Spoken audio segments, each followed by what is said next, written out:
The pen felt like it weighed 1,000 pounds in her hand. Jasmine stared at the divorce papers spread across the mahogany table, her signature line waiting like an open grave.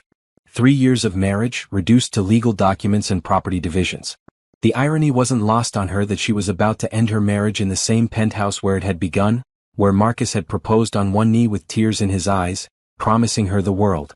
Now those same eyes watched her from across the room, filled with something she couldn't quite read. Desperation? Regret? Or was it the same cold calculation that had driven him to build his billion-dollar empire? Before you sign, Marcus said, his voice barely above a whisper, I need to ask you something. Jasmine's hand froze. She had been so close to ending this nightmare, so close to walking away from the man who had slowly broken her heart over the past year. The man who had grown distant, who worked 18-hour days, who had forgotten their anniversary and missed her birthday dinner because of some emergency board meeting. What could you possibly have to say now, Marcus? Her voice came out sharper than she intended, but she was tired. Tired of fighting, tired of trying, tired of feeling like she was married to a stranger. He stood up from behind his desk, all 6 feet 3 inches of him moving with the same fluid grace that had first caught her attention at that charity gala 4 years ago. His dark skin seemed to glow under the soft lighting of his office, and for a moment she remembered why she had fallen so hard for him. Before the money changed everything. Before success became his only mistress. One night, he said, stepping closer. Give me one last night. Let me show you what we used to have. What we could have again. Jasmine laughed, but there was no humor in it. You think one night is going to fix 3 years of neglect? 3 years of you choosing everything else over me? I know I messed up. His voice cracked slightly, and she saw something flicker across his face that she hadn't seen in months. Vulnerability. I know I lost sight of what mattered. But before you walk away forever, before you sign those papers and we become strangers, give me a chance to remind you why we fell in love. She wanted to say no. Every rational part of her brain screamed at her to just sign the papers and leave. To walk out of this penthouse and never look back. To start the new life she had been planning for months. She had already found an apartment across town, already started looking for a new job, already begun the painful process of untangling her life from his. But something in his eyes stopped her. Maybe it was the way he looked at her like he was seeing her for the first time in years. Maybe it was the memory of how good they used to be together, before the empire building consumed him.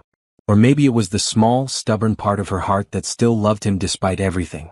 One night, she heard herself saying, though she couldn't believe the words were coming out of her mouth. But this doesn't change anything, Marcus. Tomorrow morning I'm signing those papers. The relief that washed over his face was so profound that it almost made her change her mind right then and there. When was the last time her presence had mattered that much to him? When was the last time he had looked at her like she was the most important thing in his world? Thank you, he whispered, and she could hear the emotion thick in his voice.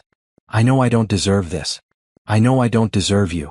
She set the pen down and pushed the papers away, trying to ignore the way her heart was racing. So what did you have in mind?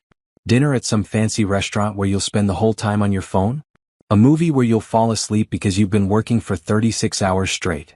He shook his head, moving closer until he was standing right in front of her. Close enough that she could smell his cologne, the same one he'd worn on their first date. Close enough that she could see the exhaustion in his eyes, the stress lines that hadn't been there when they'd first met. No phones, he said firmly. No work.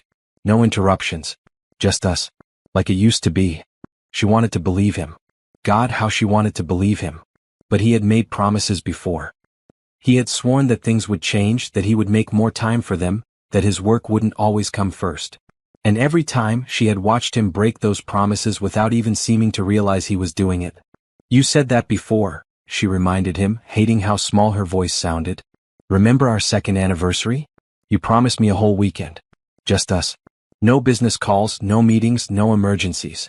And then what happened? His face fell and she could see that he remembered. How could he not? It had been the beginning of the end for them. He had gotten a call about some deal falling through in Tokyo, and before she knew it, he was on a plane, leaving her alone in the hotel room they had booked for their romantic getaway. That was different, he said, but even he didn't sound convinced. Was it? What about my birthday last month? What about when I had the flu and you were in meetings all day? What about when I needed you after my mom's surgery, and you were closing that merger with the Henderson Group? Each memory hit him like a physical blow, and she could see him flinch with every word. Good. She wanted him to remember. She wanted him to understand exactly why she was leaving. I know, he said quietly. I know I failed you. I failed us. But please, Jasmine. One last chance. Let me show you that I remember what we used to mean to each other. She studied his face, looking for any sign that this was just another manipulation, another business strategy. Marcus was brilliant at reading people, at knowing exactly what to say to get what he wanted. It was what had made him so successful. But was that all this was? A calculated move to keep her from taking half his assets in the divorce? No. The pain in his eyes was too real. The way his hands shook slightly as he reached for her was too genuine. Whatever else Marcus was, he wasn't a good enough actor to fake the raw emotion she saw in his face. Okay, she said finally. One night. But Marcus, I need you to understand something. This isn't about the money. It never was. I don't want your fortune or your penthouse or your cars. I just wanted my husband back. I wanted the man I married, not the stranger you became. He nodded, swallowing hard. I understand. And I'm going to do everything in my power to show you that man is still here. That he never really left. He just got lost for a while. She looked at the divorce papers one more time, then back at Marcus. Tomorrow this would all be over. Tomorrow she would sign those papers and walk out of his life forever. But tonight she would let herself remember what it felt like to be loved by Marcus Williams. What it felt like to be the center of his universe instead of just another item on his endless to-do list. So, she said, crossing her arms over her chest, what exactly do you have planned for this last night of ours? The smile that spread across his face was the first genuine one she had seen from him in months. It was the smile that had made her fall in love with him in the first place, back when he was just an ambitious young man with big dreams instead of a billionaire who had achieved everything he'd ever wanted except the one thing that mattered most. Leave that to me, he said. Just trust me. One more time. Trust. Such a simple word, but it felt impossible. How could she trust the man who had broken her heart over and over again? How could she trust someone who had proven that she would always come second to his empire? But looking at him now, seeing something in his eyes that had been missing for so long, she found herself nodding. Okay, I'll trust you. One last time. Marcus had sent her home to change, promising to pick her up at 7. Jasmine stood in front of her closet, staring at the clothes that would soon be packed up and moved to her new apartment. Everything felt like it was happening in slow motion, like she was watching someone else's life unfold. She pulled out a simple black dress, one Marcus had always loved on her. It wasn't too fancy, wasn't trying too hard. Just elegant and understated, the way she preferred to dress. As she slipped it on, she caught sight of herself in the mirror and was surprised by what she saw. Despite everything, despite the pain and the exhaustion and the heartbreak, she looked good. Strong. Like a woman who knew her worth. The doorbell rang at exactly 7 o'clock. Marcus had always been punctual, even back when they were dating. It was one of the things she had admired about him. He respected other people's time, treated every commitment as sacred. Except, apparently, the commitment he had made to her. She opened the door to find him standing there in a simple button-down shirt and dark jeans. No suit, no tie, no phone in his hand. He looked younger somehow, more like the man she had fallen in love with. More like the Marcus who used to spend hours talking to her about his dreams, who used to bring her coffee in bed on Sunday mornings, who used to look at her like she was the most beautiful thing he had ever seen. You look incredible, he said softly, and the way he said it made her believe he meant it. Thank you. She grabbed her purse and jacket, trying to ignore the way her heart skipped when he offered her his arm. So where are we going? Some 5-star restaurant where the waiters know you by name. He shook his head, leading her toward the elevator. Actually, I thought we could go somewhere that means something to us. Somewhere we haven't been in a long time. The curiosity was killing her, but she didn't ask. Part of her was afraid to hope, afraid to let herself believe that he might actually remember the places that had been special to them. Too many times over the past year, he had forgotten important dates and locations, too consumed with work to remember the details of their relationship. They drove in comfortable silence through the city streets. Jasmine found herself stealing glances at him as he navigated the traffic. His hands on the steering wheel were steady, confident. The same hands that had once traced every inch of her skin, that had held her when she cried, that had worn her wedding ring like a badge of honor. He still wore the ring, she noticed. Even though they had been separated for 3 months, even though she had stopped wearing hers weeks ago. It was a simple platinum band, nothing flashy or ostentatious. Marcus had never been one for showing off, despite his wealth. Even now, driving his modest sedan instead of one of the luxury cars in his garage, he seemed more like the man she had married than the distant stranger he had become. Do you remember our third date? He asked suddenly, breaking the silence. She was surprised he remembered they'd had a third date, much less the details of it. The deli? Goldstein's Deli, he said with a smile. You ordered the pastrami on rye with extra pickles and I got the corned beef. We sat in that tiny booth in the corner and talked for 4 hours. The memory came flooding back. They had been dating for 2 weeks and she had been starting to fall for him hard. But she'd also been testing him, wanting to see if he was the kind of man who would be embarrassed to be seen with her in a place that didn't have tablecloths and sommelier. Instead, he had seemed delighted by the choice. He'd chatted with the elderly owner like they were old friends, had complimented the homemade bread, had laughed when she'd gotten mustard on her chin. It was the night she'd realized he wasn't just another wealthy man looking for arm candy. He was genuine, down-to-earth, someone who could find joy in simple pleasures. I was so nervous, she admitted. I thought you'd be horrified. All the other guys I dated would have insisted on some fancy place in Manhattan. I loved it, he said. I loved watching you eat with such enthusiasm. I loved the way you argued with me about baseball statistics. I loved that you weren't trying to impress me with how little you could eat or how sophisticated your palate was. I can't believe you remember all that. He glanced over at her, his expression serious. I remember everything about those early days, Jasmine. Every conversation, every laugh, every moment when I realized I was falling in love with you. I know I've been terrible about remembering things lately, but those memories, they're the most precious things I have. Her throat tightened with emotion. This was the Marcus she had fallen in love with, the one who paid attention to details, who made her feel like she was the most interesting person in the world. Where had this man been for the past year? They pulled up in front of Goldstein's Deli, and Jasmine couldn't help but smile. The little restaurant looked exactly the same as it had 4 years ago. Same neon sign, same cramped storefront wedged between a dry cleaner and a convenience store. It wasn't much to look at, but it had been the site of one of the best nights of her life. They're still open, Marcus said, sounding almost surprised. Did you think they wouldn't be? I don't know. So much has changed. I guess I thought maybe. He trailed off, shaking his head. Come on. Let's see if our booth is still there. The inside of the deli was just as she remembered it. Red vinyl booths, black and white checkered floor, the smell of freshly baked bread and simmering soup. The same elderly man stood behind the counter, his hair a little grayer but his smile just as warm. Marcus, the old man called out. I haven't seen you in ages. And beautiful Jasmine. How are you too? Jasmine felt a pang in her chest. Mr. Goldstein remembered them. This sweet old man who probably served hundreds of customers every week remembered them as a couple. Had probably been wondering why they'd stopped coming in. We're good, Mr. G, Marcus said, though his voice caught slightly on the words. How's the family? Can't complain. Sarah just had another baby. That makes 4 grandchildren now. He beamed with pride. Your usual booth is empty. Go ahead and sit. I'll bring you the regular order. They slid into the same booth they'd shared on that third date, facing each other across the worn formica table. Jasmine ran her fingers over the surface, remembering how nervous she'd been, how Marcus had reached across to take her hand when she'd started talking about her job at the nonprofit. He remembers us, she said softly. We used to come here every month, Marcus replied. For the first 2 years we were together. Until you got too busy. The words came out more bitter than she'd intended, but she couldn't take them back. Marcus winced. Until I got too stupid to remember what mattered. Mr. Goldstein appeared with their order, the same sandwiches they'd had on that first night, the same pickles, the same cream sodas. Jasmine was touched that Marcus had remembered so many details, but it also made her sad.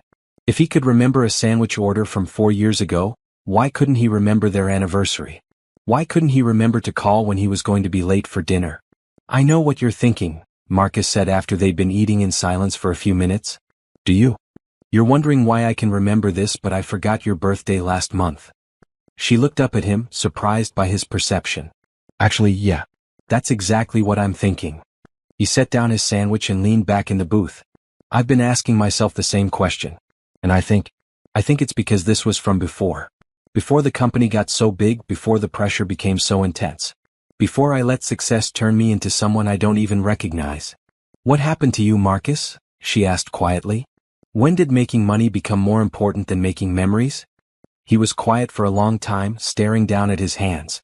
When he finally looked up, his eyes were filled with a pain she hadn't seen before. Do you remember the night I told you about my father? She nodded. It had been about 6 months into their relationship. Marcus rarely talked about his childhood, But that night he had opened up about growing up poor, about watching his father work 3 jobs just to keep food on the table. About the shame he'd felt wearing second-hand clothes to school, about the promises he'd made to himself that he would never be poor again. "I spent my whole childhood watching my dad break his back for pennies," Marcus continued. "Watching my mom stretch every dollar until it screamed. I swore I would never put my family through that. I swore I would build something that would protect the people I loved. But Marcus, you achieved that years ago. The company is worth billions. We could have lived comfortably for 10 lifetimes on what you'd already built. Why did you keep pushing so hard?" He ran his hands through his hair, looking frustrated. "Because it never felt like enough. There was always another deal, another acquisition, another opportunity. And I told myself I was doing it for us. For our future. For the family we were going to have." The mention of children hit her like a physical blow. They had talked about having kids someday, had even picked out names. But as Marcus had gotten busier and their relationship had deteriorated, those conversations had stopped. The future they had planned together had slowly faded away, replaced by his obsession with building his empire. "But you weren't doing it for us," she said, her voice barely above a whisper. "You were doing it for you. To prove something to yourself. And you lost sight of everything else." "I know." His voice was thick with regret. "I know, and I'm sorry. I'm so damn sorry, Jasmine. I let my fears turn me into the kind of man I used to despise. I let success become my god, and I sacrificed everything that actually mattered on its altar." She could see that he meant it. The pain in his eyes was real, the regret genuine. But was it enough? Was understanding why he had hurt her enough to heal the wounds he had inflicted? "I want to believe you," she said finally. "I want to believe that you understand what you've done. But Marcus, you've apologized before. You've promised to change before. And then a week later, you're back to working 18-hour days and treating me like I'm just another item on your schedule. This time is different." "How? How is this time different from all the other times you've promised to do better?" He reached across the table and took her hands in his. His touch was warm, familiar, and for a moment she let herself remember what it felt like to be connected to him. "Because this time I'm about to lose you. Really lose you. And the thought of that, of living without you." He shook his head, unable to finish the sentence. She wanted to pull her hands away, wanted to protect herself from the hope that was blooming in her chest. But something in his touch, in the way he was looking at her, made her stay still. "One night," she reminded him. "That's all we agreed to." "I know. And I'm grateful for it. More grateful than you'll ever know." They finished their meal in thoughtful silence, both lost in memories of happier times. When Mr. Goldstein brought the check, Marcus paid and left a generous tip, just like he always had. Some things at least hadn't changed. As they walked back to the car, Jasmine felt the weight of the evening settling over her. Tomorrow she would sign those papers.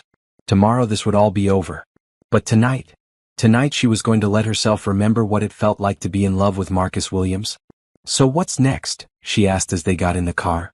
Marcus smiled, and for the first time in months, it reached his eyes. "Next we go dancing." The jazz club was tucked away in a basement on the Lower East Side, the kind of place you'd walk past 100 times without noticing. But Jasmine recognized it immediately. It was where Marcus had taken her for their first real date, where they danced to a live band until 2 in the morning, where she'd first realized that this man might be someone special. "The Blue Moon," she said as they descended the narrow stairs. "I can't believe it's still here." "I called ahead to make sure," Marcus admitted. "I wanted tonight to be perfect." The club was exactly as she remembered it. Dim lighting, small round tables, a tiny stage where a 3-piece band was playing soft jazz. The same smoky atmosphere, the same intimate feeling that made you want to whisper and lean close to your companion. They found a table near the back just like they had on that first date. "Do you remember what song was playing when we first danced?" Marcus asked as they settled into their seats. She did remember. How could she forget? It had been At Last by Etta James, and when Marcus had asked her to dance, her heart had nearly stopped. She'd been attracted to him from the moment they'd met at that charity gala, but dancing with him, feeling his arms around her, had been the moment she'd known she was in trouble. "At last," she said softly. "I requested it for tonight," he said. "I hope you don't mind." Before she could respond, the band finished their current song and the lead singer, a beautiful woman with silver hair and a voice like honey, stepped up to the microphone. "This next song goes out to a very special couple," she announced. "Sometimes we get second chances at first dances." The opening notes of At Last filled the air, and Jasmine felt her breath catch in her throat. Marcus stood up and extended his hand to her, just like he had 4 years ago. "Dance with me," he said. "One more time." She hesitated for just a moment, knowing that once she took his hand, once she let him hold her, it would be that much harder to walk away tomorrow. But the music was calling to her, and the memory of their first dance was too powerful to resist. She took his hand. The dance floor was small and crowded, but somehow it felt like they were the only two people in the room. Marcus pulled her close, one hand on her waist, the other holding her hand against his chest. She could feel his heartbeat beneath her palm, strong and steady, and for a moment it was like no time had passed at all. "I've missed this," he murmured against her ear. "I've missed holding you." She had missed it too, though she tried not to think about it. Missed the way they fit together perfectly, the way he could lead her in a dance without her even having to think about the steps. Missed the way he smelled, the way his hand felt warm and sure on her back. "We were good at this," she said as they swayed together. "Dancing, I mean." "We were good at a lot of things," he replied. "Before I screwed it all up." The song seemed to last forever and not nearly long enough. When it ended, they stayed on the dance floor holding each other, neither wanting to break the spell. The next song was slower, more intimate, and Marcus pulled her even closer. "I love you," he whispered, so quietly she almost didn't hear it. "I know I have no right to say that anymore, I know I lost the right to your love, but I need you to know. I love you more than I've ever loved anything in my life." The words sent a sharp pain through her chest. She'd wanted to hear them for so long, had waited months for him to remember that he loved her, to show her that she mattered. And now, on the night before their divorce, he was finally saying the words she'd been desperate to hear. "Marcus," she started, but he shook his head. "You don't have to say anything. I just needed you to know. Whatever happens tomorrow, whatever you decide, I needed you to know that leaving you would be the biggest mistake of my life." They danced for another hour, talking quietly between songs, sharing memories of their early days together. Marcus told her about the first time he'd seen her at the charity gala, how she'd been arguing passionately with a board member about funding for literacy programs, how her passion and conviction had taken his breath away. "You were wearing a red dress," he said. "And you were so animated, so alive. I knew I had to meet you. I remember you coming over," she said. "I thought you were going to tell me to keep my voice down. Instead, I asked if you needed backup. You looked at me like I was crazy. I thought you were just another rich guy trying to show off. I had no idea you actually cared about the cause." "I didn't at first," he admitted. "I went to those galas because it was good for business. But listening to you talk about the kids you were helping, seeing how much you cared, it made me want to care too." She remembered that night so clearly. How surprised she'd been when this handsome, well-dressed stranger had not only listened to her passionate speech about childhood literacy but had asked thoughtful questions and made a substantial donation on the spot. How he'd asked her to dinner not to impress him with expensive restaurants and designer clothes, but to hear more about her work. "You donated $50,000 that night," she said. "Just like that. Best money I ever spent. It got me a second chance to talk to you. And now here we are, 4 years later, about to sign divorce papers." The words hung between them like a weight. Marcus's arms tightened around her, as if he could physically hold on to what they'd had. "It doesn't have to end this way," he said. "We could try again. We could go to counseling, take a break from the business, remember what we used to mean to each other." She wanted to believe him. Standing there in his arms, feeling more connected to him than she had in months, it was tempting to think that maybe they could find their way back to each other. But she'd been down this road before. She'd given him chance after chance, had made excuse after excuse for his behavior. "You said that after you missed our anniversary," she reminded him. "You said we'd take a vacation, just the two of us. And then what happened?" His face fell. "The Singapore deal came up. And you left me alone at the resort for 3 days while you flew halfway around the world to close it. I know I failed you. But Jasmine, I swear to you, if you give me another chance, you'll what? Suddenly become a different person? Suddenly stop being obsessed with making more money than you could spend in 10 lifetimes." He was quiet for a long moment and she could see him struggling with something. When he finally spoke, his voice was barely audible over the music. "What if I told you I was thinking about selling the company?" She stopped dancing, staring at him in shock. "What? The company? What if I sold it? Step back, let someone else run it? What if I chose you over everything else just this once?" "Marcus, you can't be serious. The company is your life. It's everything you've worked for." "No," he said firmly. "You're everything I've worked for. The company was supposed to be a means to an end, a way to build a life for us. But somewhere along the way it became the end itself. and I lost sight of what really mattered. She searched his face, looking for any sign that he was just saying what he thought she wanted to hear. But his eyes were serious, determined. He meant it. He was actually considering giving up his empire for her. You can't sell the company, she said. Think about all the people who work for you. Think about all the deals you have in progress. You can't just walk away. I could step back. Bring in someone else to run the day-to-day operations. I built something bigger than just me. It can survive without me being there 18 hours a day. The thought was tempting. So tempting that it scared her. But she'd learned not to trust Marcus's promises, no matter how sincere they seemed. And what happens in 6 months when you're bored? What happens when you see some opportunity you can't resist? What happens when you realize you've given up everything that made you who you are? Then I'll remember that who I am is supposed to be your husband first, businessman second. I'll remember that love is more important than money.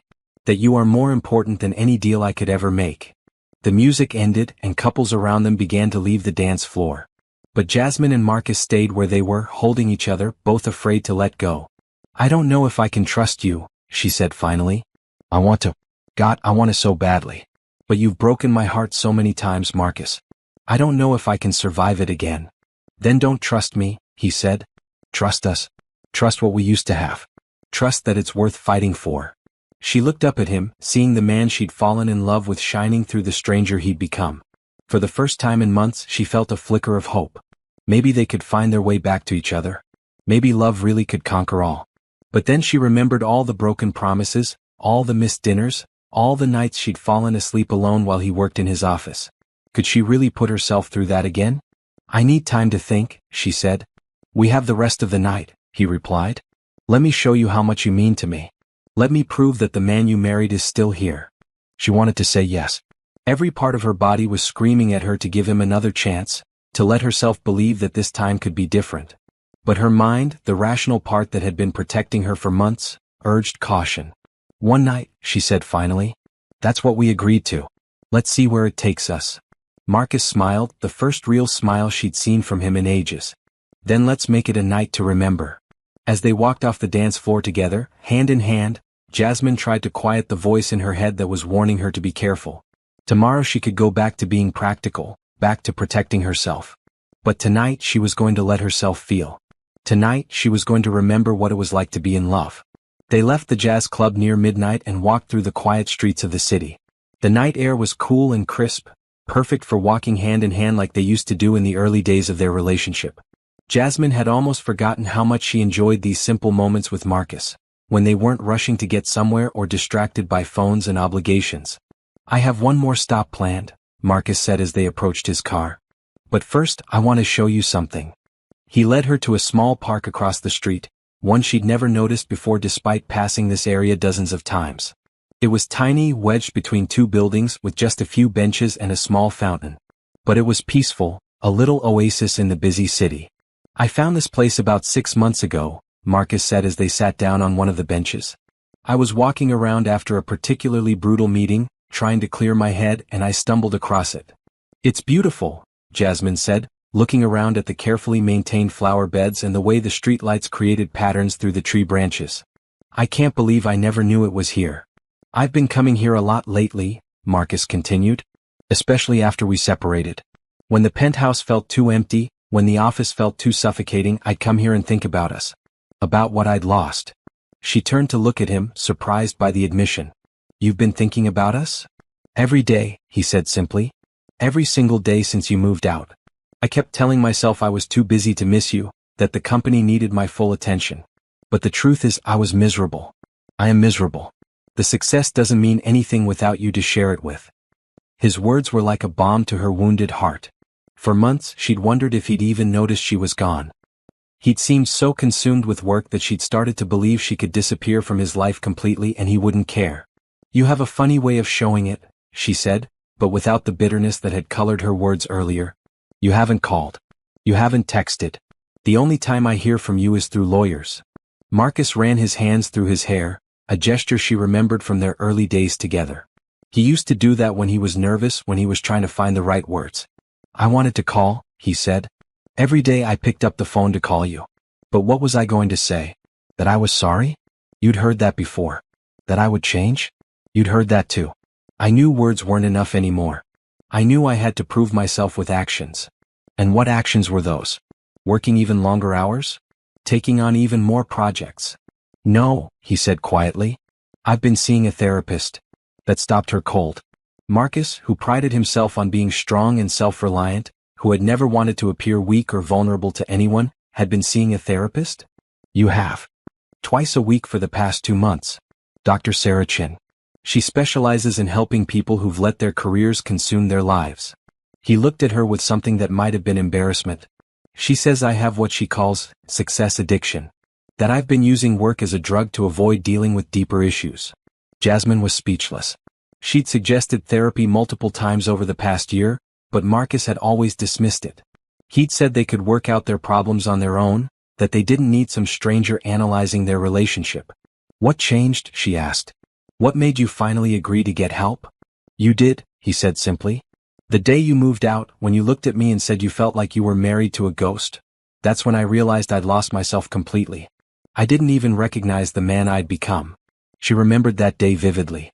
It had been the hardest thing she'd ever done, packing her bags while Marcus stood in the doorway of their bedroom, looking lost and confused. She tried to explain why she was leaving, but he'd seemed genuinely shocked that their marriage was falling apart. I thought you were just going through a phase, he continued. I thought you'd come back after a few days, that we'd work it out like we always did. But when weeks passed and you didn't come home, that's when it hit me. I was losing the best thing that ever happened to me. So what has Dr. Chin told you? Jasmine asked, genuinely curious. What did she say about us? Marcus was quiet for a moment, gathering his thoughts. She said that I've been using success as a way to feel worthy of love. That growing up poor left me with this deep fear that I wasn't good enough, that people would leave me if I didn't prove my worth through achievements. That made sense actually. Jasmine had always known that Marcus's childhood had affected him deeply, but she'd never understood how much until now. She also said that I was unconsciously testing you, he continued. Pushing you away to see if you'd leave because somewhere deep down I believed that everyone eventually would. A self-fulfilling prophecy, Jasmine murmured. Exactly. The more successful I became, the more afraid I was of losing it all. So I worked harder and harder, thinking I was protecting our future, but really I was destroying our present. They sat in comfortable silence for a while, watching the fountain and listening to the distant sounds of the city. Jasmine felt like she was seeing Marcus clearly for the first time in months. Not the driven businessman who had consumed their marriage, but the vulnerable man underneath who was just as scared of losing love as she was of not being loved. There's something else, Marcus said eventually. Something Dr. Chin helped me realize about myself. What's that? I've been afraid to have children. The admission hit her like a physical blow. They'd talked about having kids so many times, had even started trying a year ago before Marcus had gotten so consumed with work that their intimate life had all but disappeared. Afraid? She repeated. Terrified, he corrected. Of being the kind of father mine was. Of working so much that I'd miss my kids growing up. Of not being able to provide for them the way I wanted to. Of screwing them up the way I've screwed up everything else that mattered. Marcus, she said softly, reaching for his hand. You wouldn't be like your father. You're nothing like him. Aren't I? He asked bitterly. Look at how I've treated you. Look at how I've put work before the person I love most. What kind of father would I be if I can't even be a decent husband? She could see the pain in his eyes, the self-doubt that had been eating away at him. No wonder he'd been so distant, so focused on building his empire. He'd been running from his fears instead of facing them. You want to know what kind of father you'd be? She said firmly. You'd be the kind who remembers every detail of your child's first steps, first words, first day of school. You'd be the kind who shows up to every game, every recital, every parent-teacher conference. You'd be present, Marcus. When something matters to you, really matters, you don't forget it. How can you be so sure? Because of tonight, she said. Because you remembered our third date, our first dance, every little detail that made us fall in love. Because when you focus on something you care about, you give it everything you have. He turned to look at her, hope flickering in his eyes. Do you really believe that? I do. The problem was never that you didn't care, Marcus. The problem was that you stopped believing you deserved to be happy. You stopped believing that love was enough. And what about you? He asked quietly. Do you still believe love is enough? It was the question she'd been avoiding all night. Did she still believe in them? Did she still believe that love could overcome the hurt and disappointment of the past year? I want to, she said honestly. But I'm scared too. I'm scared of going through this again. I'm scared of watching you disappear into your work. I'm scared of feeling like I don't matter. You matter more than anything, Marcus said fiercely. You matter more than the company, more than money, more than any success I could ever achieve. I know I haven't shown you that, but it's true. It's always been true. Then prove it, she said, the words coming out before she could stop them. If you really mean what you're saying, prove it. How? Tell me what I need to do and I'll do it. She was quiet for a long moment, thinking. What would it take for her to trust him again? What would convince her that this time was different? I want you to walk away, she said finally. What? From the company. Tomorrow. I want you to call your board and tell them you're stepping down as CEO. I want you to hand over the day-to-day operations to someone else. I want you to choose me, Marcus. Choose us. For real this time. He stared at her and she could see him processing what she'd asked. It was a huge request, maybe an unfair one. But she needed to know that he was serious, that he really was willing to put their marriage first. Okay, he said quietly. Okay. Okay, I'll do it. I'll call an emergency board meeting tomorrow and announce that I'm stepping back. I'll find someone to take over as CEO and I'll transition to an advisory role. Part-time with clear boundaries about when I'm available and when I'm not. She searched his face, looking for any sign of hesitation or regret. But his expression was calm, determined. He meant it. Just like that, she asked. You'd give up everything you've built? I'm not giving it up, he said. I'm just changing my relationship with it. The company will be fine without me micromanaging every decision. Maybe it'll be better. And I'll be free to focus on what really matters. And what's that? You, he said simply. Us. The family we always talked about having. The life we planned before I got so caught up in proving myself that I forgot what I was trying to prove myself for. Jasmine felt tears prick at her eyes. She'd dreamed of hearing these words from him for so long, had fantasized about the day he would finally choose her over his empire. And now, on the night before their divorce, he was offering her everything she'd ever wanted. There's one more place I want to take you, Marcus said, standing up and offering her his hand. One more stop before the night is over. She took his hand, letting him pull her to her feet. Where? You'll see, he said with a smile. Trust me. As they walked back to the car, Jasmine felt like she was in a dream. Everything about this night had been perfect. The restaurant, the dancing, this quiet conversation in the park. Marcus had been everything she'd fallen in love with and more. But could she really trust that it would last? Could she really believe that he would follow through on his promises this time? Only time would tell. But for now, for tonight, she was going to let herself hope. She was going to let herself believe that maybe, just maybe, love really could conquer all. The drive took them out of the city and into the countryside, past rolling hills and quiet farms. Jasmine watched the landscape change outside her window, wondering where Marcus was taking her. They'd been driving for almost an hour, and he still hadn't given her any clues about their destination. Are you kidnapping me? She asked, only half joking. Marcus laughed, the sound warm and genuine. Would that be so bad? A few more hours where you can't sign those divorce papers. Marcus. I'm kidding, he said quickly. Sort of. We're almost there, I promise. They turned off the main road onto a gravel driveway that wound through a grove of oak trees. At the end of the drive sat a small cottage, all stone and timber with flower boxes under the windows and a wraparound porch. It looked like something out of a fairy tale, perfectly maintained but clearly old and full of character. Where are we? Jasmine asked as Marcus parked the car. This is going to sound crazy, Marcus said, turning off the engine but not getting out. But I bought this place 3 months ago. You bought it? Why? Because I remembered you talking about it. Do you remember about 2 years ago we were driving upstate to visit your college roommate, and we passed a place that looked just like this? You said it was your dream house, that someday you wanted to live somewhere quiet and peaceful, away from the noise of the city. She did remember. They'd been stuck in traffic and she'd been daydreaming out loud about what their life might look like in 10 years. She talked about having a garden, maybe some chickens, definitely a big front porch where they could sit and watch the sunset.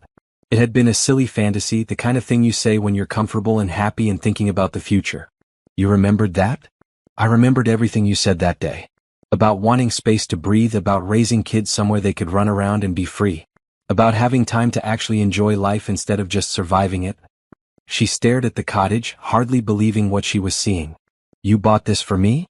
I bought it for us, Marcus corrected. I know I haven't been the husband you deserved, but I never stopped thinking about the future we planned together. I never stopped wanting to give you everything you dreamed of.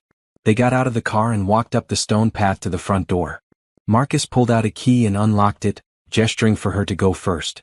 The inside was even more beautiful than the outside: exposed wooden beams, a stone fireplace, windows that looked out over acres of meadow and trees. It was rustic but comfortable, exactly the kind of place she'd always imagined living someday.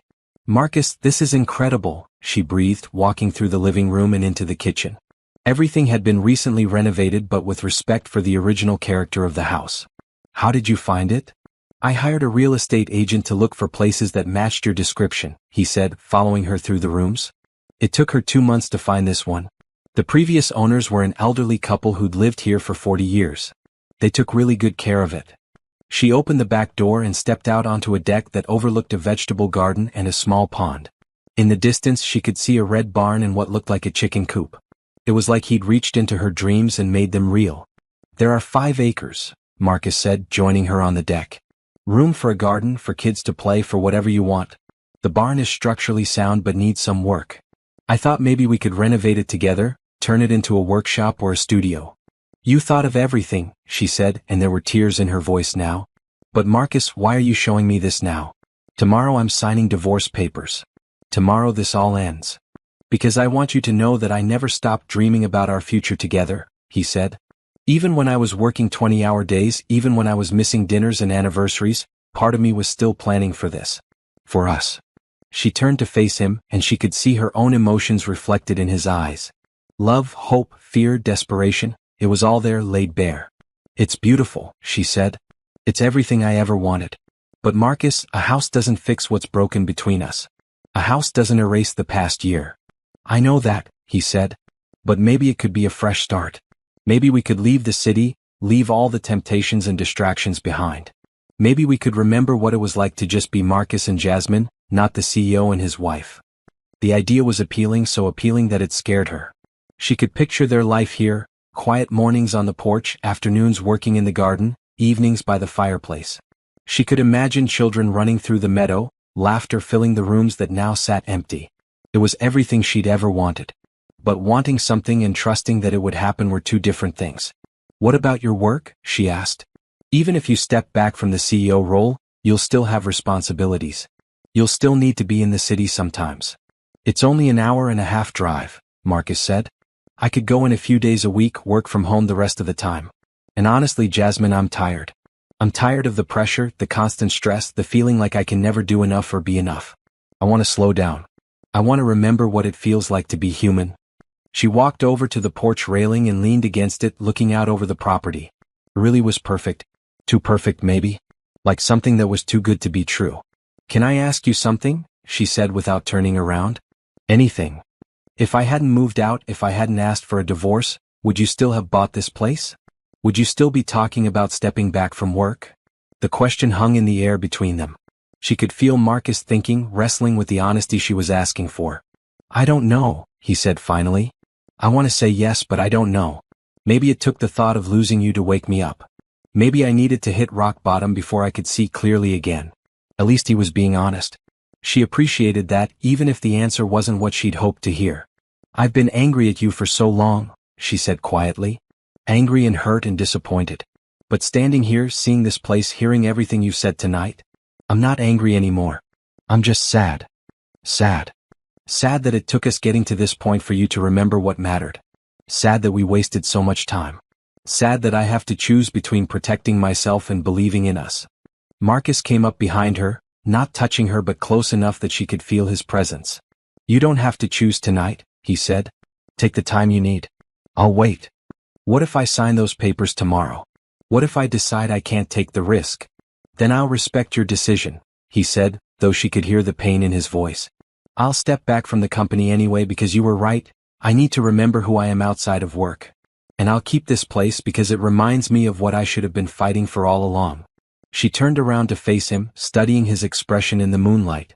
He looked older than he had that morning, worn down by emotion and regret. But he also looked more like himself than he had in months. "I need to ask you something else," she said. "And I need you to be completely honest with me. Okay? Do you love me or do you love the idea of not losing? Because there's a difference, Marcus. And I need to know which one this is." The question seemed to hit him like a physical blow. He stepped back, running his hands through his hair again. That's a hard question, he said finally. But it's an important one. He was quiet for a long time, looking out over the property. When he finally spoke, his voice was barely above a whisper. 6 months ago, I would have said I loved you, he said. But if I'm being completely honest, I think part of what I loved was having you. Knowing that I'd won you, that someone as incredible as you had chosen me. I loved the security of knowing you were there, waiting for me to come home.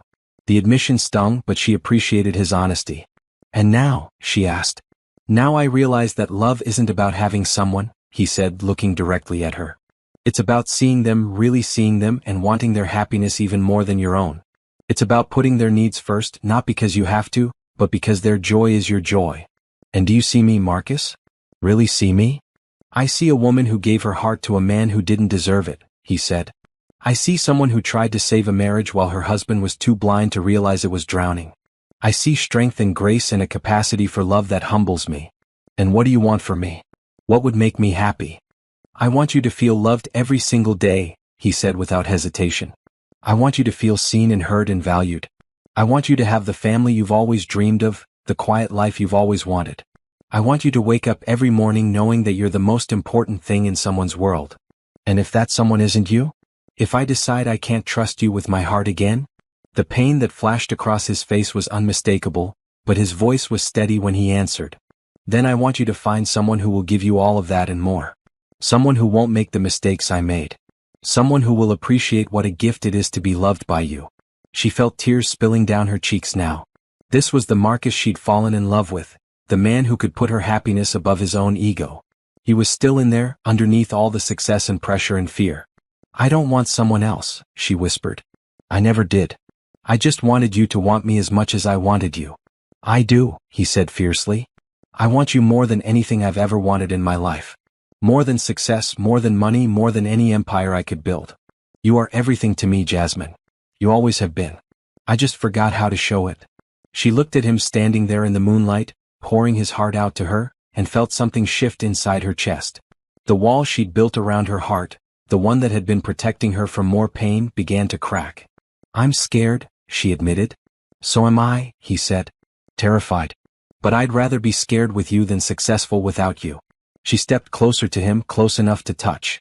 If I gave you another chance, if I decided to trust you one more time, what would that look like?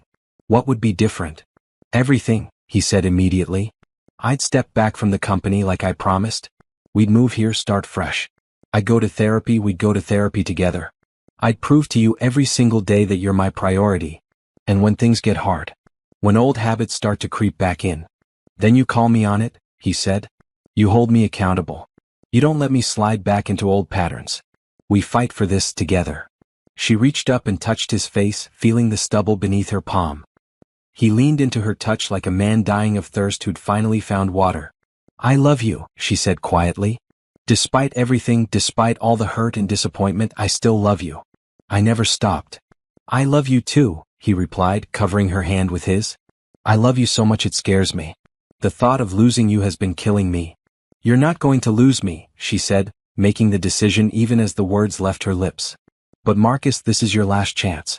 I mean it. If you let me down again, if you go back to putting work first, I'm gone.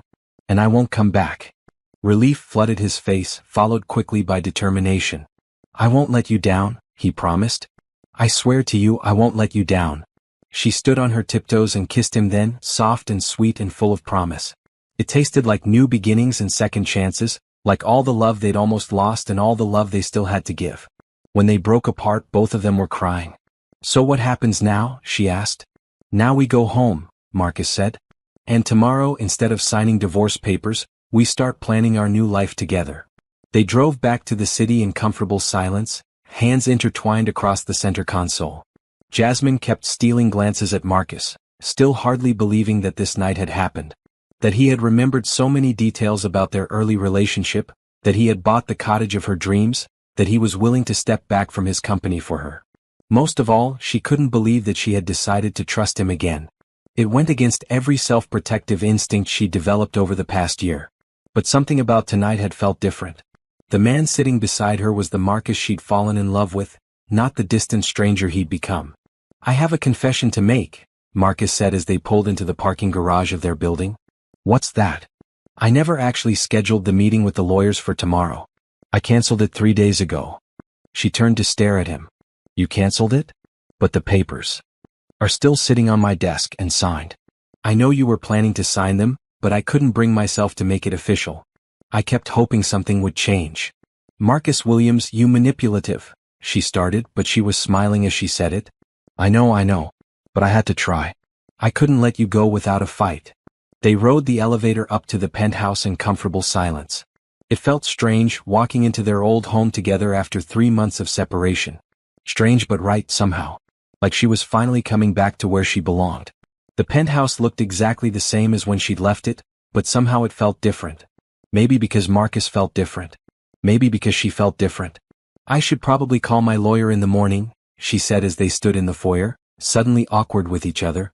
Let him know that what are we doing exactly? We're trying again, Marcus said firmly. We're going to counseling, we're moving to the cottage, and we're going to remember how to be happy together. And your company? I'll call an emergency board meeting for Monday. I've been thinking about this for weeks actually. There are several people who could step into the CEO role.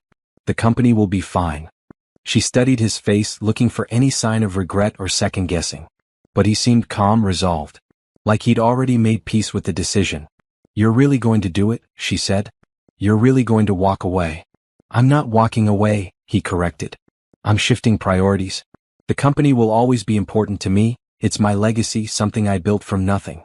But it doesn't have to consume every waking moment of my life. They stood there looking at each other, both of them seeming to realize at the same time that they were married people who had been living apart for 3 months. The question of what happened next hung in the air between them. I should probably go back to my apartment, Jasmine said finally. Give us both some time to process everything that's happened tonight. Marcus's face fell slightly, but he nodded. Of course. I understand. This is all moving pretty fast.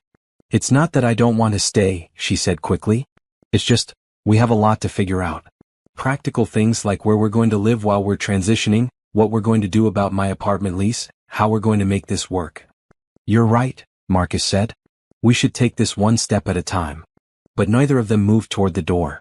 They just stood there, neither wanting to end this perfect night, neither wanting to break the spell that had brought them back together. Actually, Jasmine said after a moment, would it be okay if I stayed tonight? I mean, we're still married. Technically. The smile that spread across Marcus's face was radiant. Are you sure? I don't want you to feel pressured. I'm sure, she said. I want to wake up next to my husband tomorrow morning. It's been too long. He reached for her then, pulling her into his arms and spinning her around. She laughed, feeling lighter than she had in months. When he set her down, they were both grinning like teenagers. I can't believe this is really happening, Marcus said. I can't believe you're giving us another chance. I can't believe you bought me a house, she replied. I can't believe you remembered every detail of our early dates. I can't believe you're willing to step back from the company. I'd do anything for you, he said seriously. I should have realized that a long time ago. They went upstairs to their bedroom, not his bedroom, she realized with a start. For the first time in months she belonged here again. Her clothes were still in the closet, her books still on the nightstand. Marcus had left everything exactly as it was when she'd moved out, like he'd been waiting for her to come home. I haven't slept well since you left, Marcus admitted as they got ready for bed. This place was too quiet without you. I haven't slept well either, she said. My apartment bed is too small, and it doesn't smell like you. They climbed into bed together and for a moment it felt awkward. They'd been intimate so many times before, but everything felt new now. Different. Like they were starting over. Can I hold you? Marcus asked quietly. In response, she moved closer to him, letting him wrap his arms around her. She pressed her face against his chest, breathing in his familiar scent, feeling his heartbeat beneath her cheek. I missed this, she whispered. Me too, he replied, pressing a kiss to the top of her head. I missed everything about you. The way you hum when you're cooking, the way you steal all the covers, the way you argue with the news when it's on TV. She laughed softly. I do not argue with the TV. You absolutely do. Especially during election season. They talked quietly for a while, sharing things they'd missed about each other, making plans for their future. Marcus told her about the therapy sessions, about the insights he'd gained about himself and their relationship. Jasmine told him about the lonely months in her apartment, about the job interviews she'd been going on, about the friends who'd supported her through the separation. "I'm sorry I put you through that," Marcus said when she'd finished. "I'm sorry you had to rebuild your life because I couldn't get my priorities straight." "We both made mistakes," she said. "I should have been more direct about what I needed. I should have demanded that you make changes instead of just hoping you would." "No," Marcus said firmly. "You shouldn't have had to demand that your husband pay attention to you. That should have been a given." They fell asleep wrapped in each other's arms, both of them sleeping better than they had in months. When Jasmine woke up the next morning, sunlight was streaming through the windows and Marcus was already awake, watching her with a soft smile on his face. "Good morning, beautiful," he said, brushing a strand of hair away from her face. "Good morning," she replied, stretching languidly. "What time is it?" "Almost 9. I've been awake for an hour, just watching you sleep." "That's not creepy at all," she teased. "I couldn't help it. I kept thinking I was going to wake up and find out this was all a dream." She rolled over to face him fully, taking in his rumpled hair and sleepy expression. He looked younger in the morning light, more relaxed than she'd seen him in ages. "It's not a dream," she said, leaning over to kiss him softly. "We're really doing this." "We're really doing this," he agreed. "So what do you want to do first? Call the lawyers? Start looking at houses? Plan our new life?" "First," she said, settling back into his arms, "I want to stay in bed with my husband for a while longer. We have the rest of our lives to figure everything else out." Marcus tightened his arms around her, and she could feel him smiling against her hair. "I love the sound of that," he said. "The rest of our lives." As they lay there together, Jasmine felt a peace she hadn't experienced in months. The future was uncertain and there would be challenges ahead. But for the first time in a long time, she believed they could overcome anything as long as they faced it together. The emergency board meeting was scheduled for 10 o'clock Monday morning. Jasmine sat in the lobby of Marcus's building, waiting for him to come down and tell her how it had gone. She was nervous, though she wasn't sure why. They talked through his decision extensively over the weekend, and Marcus had seemed completely at peace with stepping back from his role as CEO. The elevator doors opened and Marcus emerged, looking relieved but also a little shell-shocked. Several board members followed him out, shaking his hand and patting his shoulder. Jasmine could see a mix of surprise and concern on their faces, but also respect. "How did it go?" she asked when he reached her. "Better than I expected," Marcus said, taking her hand. "There was some initial shock, obviously. But when I explained my reasons and presented my transition plan, they were very supportive." "And David Chin? Is he going to take over as CEO?" Marcus nodded. "He's been my VP of operations for 3 years. He knows the company inside and out, and the board has complete confidence in him. The transition should be smooth." David Chin was someone Jasmine had met several times at company events. He was brilliant, dedicated, and had a wonderful family. She'd always liked him and his wife Susan. "When does it become official?" 2 weeks, Marcus said. "I'll spend the next 2 weeks transitioning my responsibilities and making sure David has everything he needs. After that, I'll move into an advisory role part-time, mostly strategic planning and big-picture stuff." They walked out of the building together, and Jasmine could see some of the tension leaving Marcus's shoulders with each step. It was like he was physically shedding the weight of constant responsibility. "How do you feel?" she asked. "Scared," he admitted. "Relieved. Excited. All at the same time. I keep waiting for the panic to set in, for the voice in my head to start screaming that I'm making a huge mistake." "And is it?" "No," he said with surprising certainty. "The voice is quiet. For the first time in years, my mind feels peaceful." They spent the afternoon apartment hunting. Jasmine's lease wasn't up for another 2 months, but they wanted to find a place in the city that they could use during Marcus's transition period and for the days when he needed to be in town for work. The third apartment they looked at was perfect, a cozy 2-bedroom in the village with exposed brick walls and large windows that let in lots of natural light. It was a far cry from the penthouse, but it felt more like a home than their old place ever had. "It's perfect," Jasmine said as they stood in the empty living room. "It feels like us." "Are you sure you don't mind downsizing?" Marcus asked. "We could afford something bigger, something more like what you're used to." She shook her head. "I never needed the penthouse, Marcus. I just needed you. This place feels warm, lived in. I can picture us being happy here." They put in an application that same day. The realtor, who had clearly done her research on Marcus's net worth, seemed shocked that they were interested in such a modest place. But Marcus just smiled and said they were looking for a home, not a showpiece. That evening they had dinner with Dr. Chin, Marcus's therapist. She had suggested that Jasmine join one of their sessions so they could discuss their plan for moving forward as a couple. "I have to say, I'm impressed by the progress Marcus has made," Dr. Chin said as they settled into her comfortable office. "When he first came to see me, he was completely disconnected from his emotional life. He's done a lot of hard work to get to this point." "What kind of work?" Jasmine asked, curious about what Marcus had been going through during their separation. "We've spent a lot of time exploring his relationship with success and achievement," Dr. Chin explained. "Marcus grew up with the belief that his worth as a person was tied to what he could accomplish, how much he could provide. That's a common issue for people who've experienced poverty or instability in childhood." Jasmine looked at Marcus, who was listening intently. "Is that how you felt? Like you weren't worth loving unless you were successful?" "Every day," Marcus said quietly.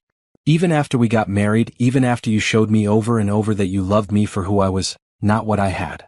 I kept thinking I had to earn your love, keep proving that I deserved it." "But that's not how love works," Jasmine said gently. "I know that now," Marcus replied. "Or at least I'm learning it. Dr. Chin has been helping me understand that love isn't something you earn or lose based on performance. It's something you give and receive freely." Dr. Chin nodded approvingly. "We've also been working on Marcus's fear of vulnerability. Success became a way for him to feel in control, to avoid the uncertainty that comes with truly intimate relationships. I was scared that if I slowed down, if I stopped achieving, you'd see who I really was underneath all the accomplishments," Marcus explained to Jasmine. "And that maybe you wouldn't like what you saw." "Marcus," Jasmine said, reaching for his hand, "I fell in love with you before you had any of this. I fell in love with the man who took me to delis and jazz clubs, who talked about his dreams, who made me feel like I was the most interesting person in the world." "I know that intellectually," Marcus said. "But emotionally, it's taken me a long time to really believe it." They spent the next hour discussing practical strategies for their renewed relationship. Dr. Chin suggested regular check-ins, clear boundaries around work time, and ongoing couples therapy to help them navigate the challenges ahead. "The most important thing is communication," Dr. Chin emphasized. "Marcus, you need to be honest about when you're struggling with old patterns. And Jasmine, you need to feel safe expressing your needs without fear of conflict." "What if he starts slipping back into old habits?" Jasmine asked. "What if the work starts taking over again?" "Then we address it immediately," Dr. Chin said. "No waiting, no hoping it will get better on its own. The moment either of you notices the balance shifting, you talk about it." Marcus squeezed Jasmine's hand. "I want you to call me out if I start prioritizing work over us again. Don't protect my feelings or worry about being nagging. Our marriage is more important than my ego." After the session, they walked through the city streets, talking about everything they discussed. The evening air was cool and crisp, perfect for the kind of long walks they used to take when they were first dating. "I'm proud of you," Jasmine said as they stopped to look in the window of a bookstore. "For doing the therapy, for being willing to change, for stepping back from the company. I know none of this is easy for you." "It's the hardest thing I've ever done," Marcus admitted. "But also the most important. I almost lost you, Jasmine. I almost threw away the best thing in my life because I was too proud and too scared to ask for help." "But you didn't lose me," she reminded him. "I'm here. We're here." "Are you happy?" he asked suddenly. "With this decision, I mean. Are you sure this is what you want?" She stopped walking and turned to face him. They were standing under a street lamp, and the soft light made his dark skin glow. He looked vulnerable, uncertain, like he still couldn't quite believe she'd chosen to stay. "Marcus, 2 days ago I was planning to sign divorce papers. Today I'm apartment hunting with my husband and planning our new life together." "Am I sure?" "Honestly, no. I'm terrified. But I'm also happier than I've been in months." "What scares you the most?" "That this is temporary," she said honestly. "That in 6 months or a year, you'll get bored with our quiet life and start looking for the next mountain to climb. That I'll end up feeling invisible again." He nodded, understanding her fear. "I'm scared of that too. But Jasmine, I've learned something about myself these past few months. The reason I kept chasing bigger and bigger successes was because I was trying to fill a hole inside me. A hole that I thought was about not having enough money or power or recognition. And now I realized that hole was about not feeling worthy of love. About not believing I deserved happiness unless I earned it. But you've shown me that love isn't something you earn. It's something you accept, something you nurture, something you choose every day." They resumed walking, and Jasmine felt some of her anxiety ease. This Marcus, the one who could articulate his feelings and examine his motivations, was someone she could build a future with. "There's something else I want to talk to you about," Marcus said as they approached their building. "Something I've been thinking about a lot." "What's that?" "Kids," he said simply. "I know we talked about it before and I know I've been reluctant. But I want that with you, Jasmine.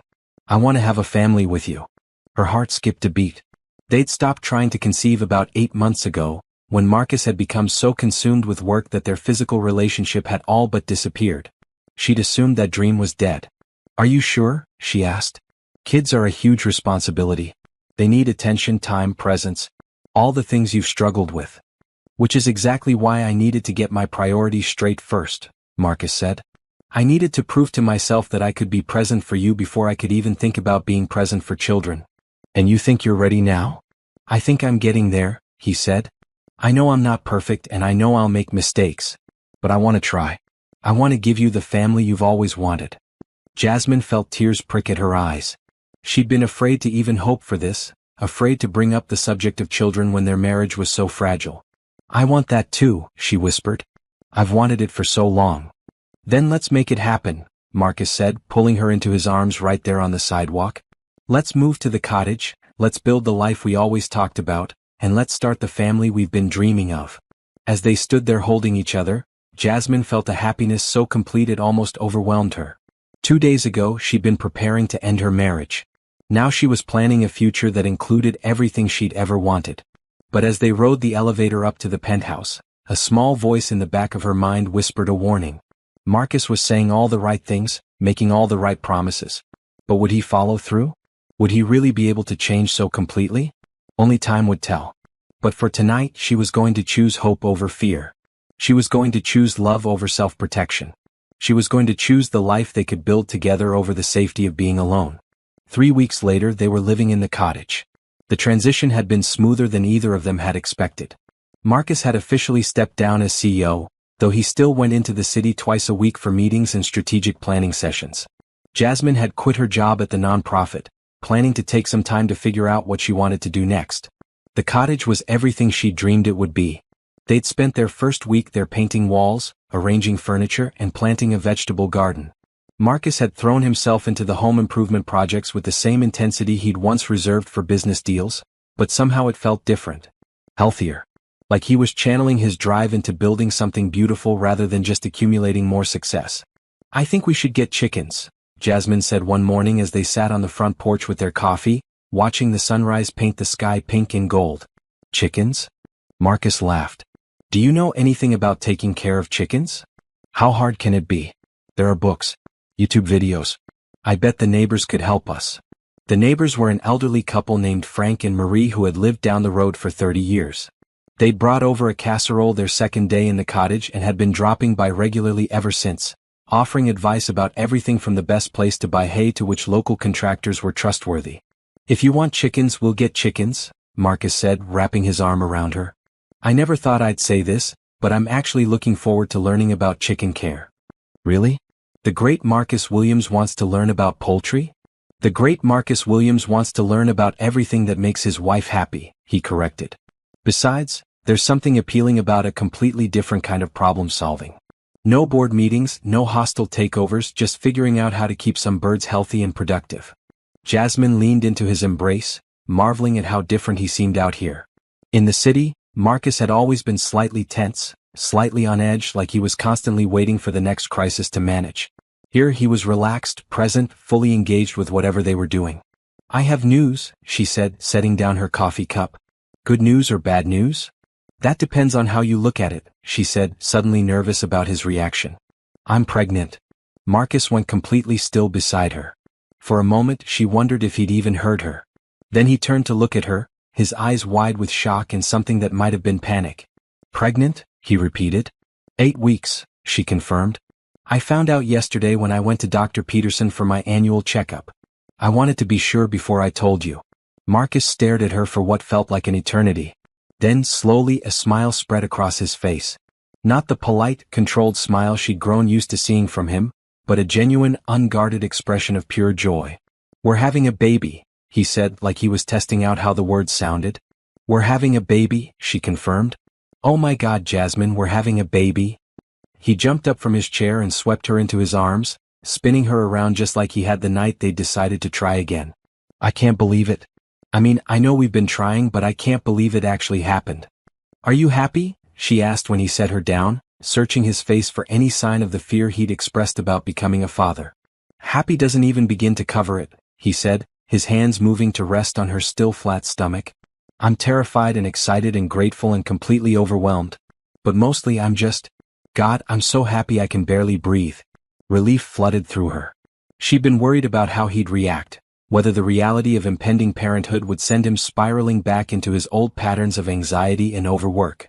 Dr. Peterson says everything looks good so far, she continued. The baby is due in January. We should probably start thinking about turning the spare bedroom into a nursery.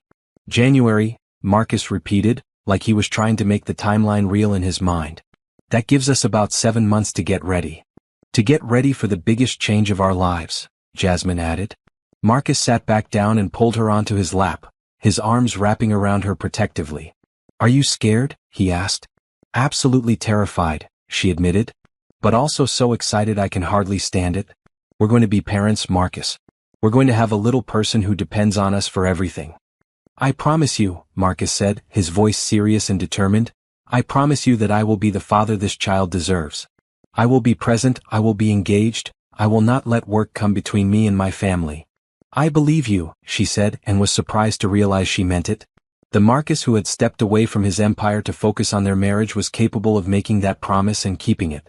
They spent the rest of the morning calling their families and close friends to share the news. Marcus's parents, who lived in Florida, were overjoyed. Jasmine's mother cried happy tears and immediately started planning her visit for when the baby was born. I should probably call David and let him know, Marcus said as they finished lunch. The pregnancy doesn't change anything about my role at the company, but he should be aware that I'll be even less available once the baby comes. How do you think he'll react? He'll be happy for us, Marcus said confidently. David's a good man and he's got 3 kids of his own. He understands that family comes first. That afternoon, they drove to the local bookstore and came home with an armload of pregnancy and parenting books. They spent the evening reading on the couch, Marcus occasionally reaching over to rest his hand on Jasmine's stomach. I can't feel anything yet, he said after the 3rd or 4th time he'd done it. Give it a few more weeks, Jasmine laughed. The books say I should start showing around 12 weeks, and we might be able to feel movement around 16 to 20 weeks. I can't wait, Marcus said. I want to feel our baby move. I want to see you grow round with our child. I want all of it, Jasmine. Every single moment. That night, as they lay in bed, Marcus kept his hand on her stomach while they talked about their hopes and fears for their child. I want to be a good father, he said quietly. I want to be better than my dad was. Present, involved, supportive. You will be, Jasmine assured him. You're already thinking about what kind of father you want to be. That's more than a lot of men do. What kind of mother do you want to be? Patient, she said immediately. Understanding. I want to be the kind of mom who listens, who doesn't judge, who makes our child feel safe and loved no matter what. You'll be an amazing mother, Marcus said with certainty. You have so much love to give. Our child is going to be so lucky to have you. As Jasmine drifted off to sleep that night, she felt a contentment she'd never experienced before. They were building the life she'd always dreamed of, a quiet home in the country, a husband who put family first, and now a baby on the way. After all the pain and uncertainty of the past year, everything was finally falling into place. But late that night, she woke up to find Marcus's side of the bed empty. She could see light coming from the small office he'd set up in what used to be the cottage's formal dining room. Through the doorway she could see him sitting at his laptop, completely absorbed in whatever he was working on. For a moment her old fears came rushing back. Was this how it started before? Late-night work sessions that gradually took over more and more of their time together? She got up and padded quietly to the office doorway, watching him work. He was focused but not frantic, typing steadily but not with the manic energy she remembered from his worst workaholic periods. Hey, she said softly. Marcus looked up, his face immediately shifting to concern. I'm sorry, did I wake you? I was trying to be quiet. What are you working on? She asked, coming into the room. Just some notes for David about the Henderson merger, Marcus said, closing the laptop. I couldn't sleep and I had some ideas I didn't want to forget. At 2 a.m? Marcus looked at the clock, seeming surprised by the time. I guess I got carried away. I'm sorry, I should have. Marcus, Jasmine interrupted gently. It's okay. You're allowed to work sometimes. You're allowed to have ideas in the middle of the night. I just want to make sure you're not slipping back into old patterns. He stood up and pulled her into his arms. I'm not, he said firmly. I was just excited about something and I wanted to get it down while it was fresh in my mind. But you're right to check on me. Please always check on me if you're worried. Promise me something, she said, looking up at him. Anything. Promise me that when the baby comes, you won't use work as an escape. Promise me that when things get hard, and they will get hard, you won't disappear into your office. I promise, Marcus said without hesitation. I promise you that our child will never have to compete with my job for my attention. Family first, always. As they walked back to bed together, Jasmine felt her anxiety ease. This wasn't the old Marcus, working compulsively to avoid his feelings.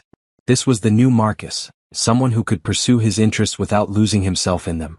But she made a mental note to keep watching, to keep checking in. Old habits died hard, and the real test would come when they were sleep-deprived new parents dealing with all the stress and chaos that came with a baby. For now, though, she was going to choose to trust. She was going to choose to believe that the man who had given up his empire for love could also be the kind of father who put his child first. She was going to choose hope over fear, one day at a time. 4 months later, Jasmine was definitely showing. She stood in front of the mirror in their bedroom, running her hands over the gentle curve of her belly, marveling at how much had changed since that night she'd almost signed the divorce papers. You're glowing, Marcus said from behind her, wrapping his arms around her and resting his hands on top of hers. I'm sweating, she corrected. It's 90 degrees outside and I'm carrying an extra 20 pounds. Glowing is just a nice way of saying I'm constantly overheated. Marcus laughed and kissed her neck. You're beautiful, he said simply. Pregnancy suits you. Easy for you to say. You're not the one who can't see your feet anymore. They'd found out 2 weeks ago that they were having a girl. Marcus had cried when the ultrasound technician had pointed out the baby's tiny features on the grainy screen. He'd insisted on getting copies of all the pictures, and now there were ultrasound photos stuck to the refrigerator, tucked into his wallet and framed on his desk. Speaking of our daughter, Marcus said, I have something to show you. He led her down the hall to what had been the spare bedroom. Over the past month, he'd been working on converting it into a nursery, but he'd been secretive about the details, wanting to surprise her. Are you ready? He asked with his hand on the doorknob. I've been ready for weeks, she said. You've been keeping me in suspense forever. He opened the door with a flourish and Jasmine gasped. The room was perfect, soft yellow walls with white trim, a beautiful wooden crib that Marcus had built himself, a rocking chair positioned by the window where she could look out over their property while nursing. But what took her breath away was the mural he'd painted on one wall, a tree with spreading branches, covered in delicate flowers and birds.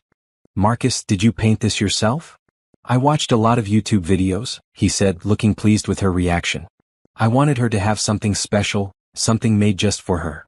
Jasmine walked over to examine the mural more closely. It was clear that Marcus had spent countless hours on it, carefully painting each leaf and flower petal. The tree seemed to glow with life and warmth. It's the most beautiful thing I've ever seen, she said, tears streaming down her face. She's going to love growing up looking at this. I hope so, Marcus said, putting his arm around her. I want her to know how much she was wanted, how much love went into preparing for her arrival. She'll know, Jasmine assured him. How could she not? Look at everything you've done for her already. It was true. Marcus had thrown himself into preparing for fatherhood with the same intensity he'd once reserved for business, but in the healthiest possible way. He'd read every parenting book he could get his hands on, taken an infant CPR class, and even started learning lullabies on the guitar. I have news, Marcus said as they stood admiring the nursery together. Please tell me it's not about work, Jasmine said automatically, then immediately felt guilty. Marcus had been so good about maintaining boundaries, and she didn't want to sound like she didn't trust him. It's about work, but not in the way you think, Marcus said with a smile. David called this morning. The company is doing better than ever. Stock prices are up, employee satisfaction is at an all-time high, and they just landed the biggest contract in company history. That's wonderful, Jasmine said, and she meant it. Despite everything, she wanted Marcus's company to succeed. It was his legacy, his life's work. It is wonderful, Marcus agreed. And it's also proof that I made the right decision in stepping back. The company didn't need me micromanaging every decision. It needed good leadership and clear vision, and David is providing both. How do you feel about that? About not being the one closing the big deals anymore? Marcus considered the question seriously. A year ago, I would have been devastated. I would have felt like I was missing out, like I was somehow less important because I wasn't the one in charge anymore. But now, I'm proud. I'm proud that I built something strong enough to thrive without me. And I'm grateful that I get to focus on what really matters. He placed his hand on her belly as he said it, and Jasmine felt their daughter give a little kick in response, as if she could hear her father's voice. She's active today, Marcus said, grinning as he felt the movement. She's been dancing around in there all morning, Jasmine said. I think she likes the sound of your voice. Good, Marcus said. I can't wait to meet her. I can't wait to hold her and sing to her and show her all the places on our property where the best flowers grow. The picture he painted was so perfect, so exactly what she'd always dreamed their life could be, that Jasmine felt overwhelmed with happiness. This was the Marcus she'd fallen in love with, the one who could find wonder in small moments and joy in simple pleasures. I love you, she said, standing on her tiptoes to kiss him. I love you too, he replied. Both of you. That afternoon, they drove into town to meet with Dr. Peterson for Jasmine's routine checkup. Everything was progressing normally, and the baby's heartbeat was strong and steady. Dr. Peterson scheduled their next appointment and reminded them about the childbirth classes that would start in a few weeks. Are you nervous about labor? Marcus asked as they drove home. Terrified, Jasmine admitted, but also excited. I can't wait to meet her, even if getting her here is going to be the hardest thing I've ever done. I'll be with you every step of the way, Marcus promised. Whatever you need, however I can help, I'll be there. She believed him. The Marcus who had once missed important dinners for business calls would not miss the birth of his daughter. She was certain of that. That evening they had dinner with Frank and Marie, who had become like family over the past few months. The older couple had been married for 45 years and had raised 3 children on their farm down the road. You two remind me of us when we were young, Marie said as they sat on the front porch after dinner, watching the fireflies begin to appear in the meadow. So in love, so excited about the future. What's your secret? Jasmine asked. 45 years is a long time. No secret really, Frank said with a chuckle. Just remembering that marriage is a choice you make every day. Some days it's easy, some days it's hard, but you keep choosing each other. And you have to grow together instead of apart, Marie added. People change over the years, you can't expect to stay exactly the same people you were when you got married. The key is to support each other's growth instead of resisting it. Jasmine thought about how much she and Marcus had both changed over the past few months. She'd become more confident, more willing to speak up for what she needed. He'd become more present, more emotionally available. They were different people than they'd been a year ago, but somehow they fit together even better now. Any advice about parenthood? Marcus asked. Don't try to be perfect, Frank said immediately. You're going to make mistakes. All parents do. The important thing is to learn from them and keep trying. And remember that children don't need perfect parents, Marie continued. They need present parents. They need to know they're loved and valued and supported. Everything else is just details. Later that night, as they lay in bed with Marcus's hand resting on her belly, Jasmine reflected on how much their life had changed. 6 months ago, she'd been preparing to leave him. Now she was carrying his child and planning their future together. Do you ever wonder what would have happened if I'd signed those papers? She asked quietly. Every day, Marcus admitted. And every day I'm grateful that you gave us another chance. I almost lost the most important thing in my life because I was too stupid to see what I had. We both made mistakes, Jasmine said. I should have been clearer about what I needed. I should have insisted on changes instead of just hoping they would happen. Maybe, Marcus said. But I was the one who created the problem in the first place. I was the one who lost sight of what mattered. And you're the one who found your way back, she reminded him. You're the one who chose love over success, family over money. That takes courage, Marcus. It doesn't feel like courage, he said. It feels like the most obvious choice in the world. Of course I choose you. Of course I choose this life we're building together. How could I choose anything else?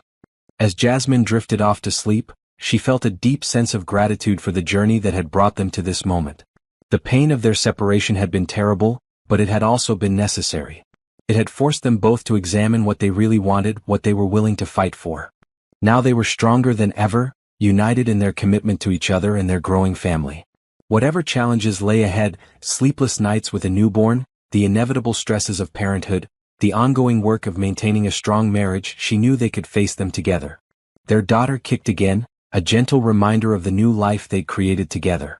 In a few months, they would be holding her in their arms, beginning the next chapter of their love story.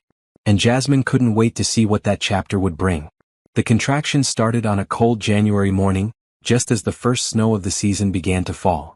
Jasmine was in the kitchen making breakfast when the first wave of pain hit her, strong enough to make her grip the counter and breathe deeply until it passed. "Marcus," she called out, trying to keep her voice calm. "I think it's time." He appeared in the doorway instantly, his face shifting from sleep-rumpled confusion to sharp alertness. "Time? You mean?" "I mean our daughter has decided she's ready to meet us," Jasmine said as another contraction began. "These are definitely not practice contractions anymore." Marcus went into efficient mode, grabbing the hospital bag they'd packed weeks ago, calling Dr. Peterson's office and helping Jasmine to the car. But underneath his calm exterior, she could see the excitement and nervousness he was trying to contain. "How are you feeling?" he asked as they drove to the hospital, his knuckles white as he gripped the steering wheel. "Like I'm about to do the hardest thing I've ever done," Jasmine replied honestly. "But also like I can't wait to meet her." The next 12 hours were a blur of contractions, breathing exercises, ice chips, and Marcus holding her hand through every wave of pain. He never left her side, never complained about how tightly she squeezed his fingers, never showed anything but complete focus on helping her through each moment. "I can see her head," Dr. Peterson announced. "Just a few more pushes, Jasmine. She's almost here." And then at 6:47 p.m. on a snowy January evening, their daughter entered the world with a healthy cry that filled the delivery room. Dr. Peterson placed the tiny, perfect baby on Jasmine's chest, and both parents burst into tears. "She's beautiful," Marcus whispered, his voice thick with emotion. "She's absolutely perfect." Their daughter was indeed perfect, 10 fingers, 10 toes, a head full of dark hair, and her father's deep brown eyes. She stopped crying the moment she heard their voices, looking up at them with an expression of solemn curiosity. "Hello, sweet girl," Jasmine murmured, stroking the baby's soft cheek. "We've been waiting so long to meet you." "What's her name?" the nurse asked, preparing to fill out the birth certificate. Marcus and Jasmine looked at each other. They'd discussed dozens of names over the past few months but had never quite settled on one. But looking at their daughter now, there was no question. "Hope," Jasmine said. "Her name is Hope." "Hope Williams," Marcus repeated, reaching out to touch his daughter's tiny hand. "Perfect." The first few weeks at home were exactly as challenging as everyone had warned them they would be. Hope was a good baby overall, but she still woke up every 2 to 3 hours around the clock. Jasmine was exhausted, Marcus was learning to function on no sleep, and they were both discovering that taking care of a newborn was harder than any job either of them had ever had. But Marcus was amazing. He got up for every nighttime feeding, changed diapers without complaint, and took over household tasks so Jasmine could rest when the baby slept. When Hope had her fussy periods in the evening, Marcus would walk her around the house, singing the lullabies he'd learned on the guitar. "I never knew I could love someone this much," he said one night as they sat together on the couch, Hope sleeping peacefully in his arms. "I look at her and I understand why people say they'd do anything for their children." "She's pretty amazing," Jasmine agreed, leaning against his shoulder. "Worth every minute of sleep we've lost." "Speaking of which, you should go to bed," Marcus said. "I'll handle the next feeding so you can get a longer stretch of sleep." "Are you sure? You've been up just as much as I have." "I'm sure," Marcus said firmly. "We're a team, remember? We take care of each other." It was true. They had become a team in a way they'd never been before. The challenges of new parenthood had brought out the best in both of them: patience, cooperation, and a shared determination to give their daughter everything she needed. 3 months after Hope's birth, Marcus got a call from David about a major crisis at the company. A key client was threatening to pull out of a multi-million-dollar contract due to some miscommunication, and David wanted Marcus's advice on how to handle it. "I can be there in 2 hours," Marcus said automatically, then stopped himself. "Actually, no. Can we handle this over video call? I'd rather not leave Jasmine and Hope right now." Jasmine, who had overheard the conversation while she was nursing Hope, felt a surge of love for her husband. The old Marcus would have been in the car before David had finished explaining the problem. The new Marcus's first instinct was to stay with his family. They spent the next hour on a video call with David and the rest of the executive team, brainstorming solutions to the client crisis. Marcus provided valuable insight and guidance, but he did it all while holding Hope, who slept peacefully through the entire meeting. "That felt good," Marcus said after they'd hung up. Being able to help solve the problem without abandoning my responsibilities here. You're a good father, Jasmine said simply. And a good husband. I'm proud of the man you've become. I'm not the same person I was a year ago, Marcus agreed. I don't even recognize that man anymore. The one who thought success was more important than love, who believed that providing money was the same as providing care. What changed? Jasmine asked, even though she thought she knew the answer. You, Marcus said immediately. And her. He looked down at Hope, who was starting to wake up and make the little sounds that meant she was getting hungry. I realized that nothing I could ever achieve in business would matter if I didn't have you two to share it with. As if to emphasize his point, Hope opened her eyes and looked directly at her father, giving him a tiny smile that made his face light up with joy. I think she recognizes me, Marcus said, his voice full of wonder.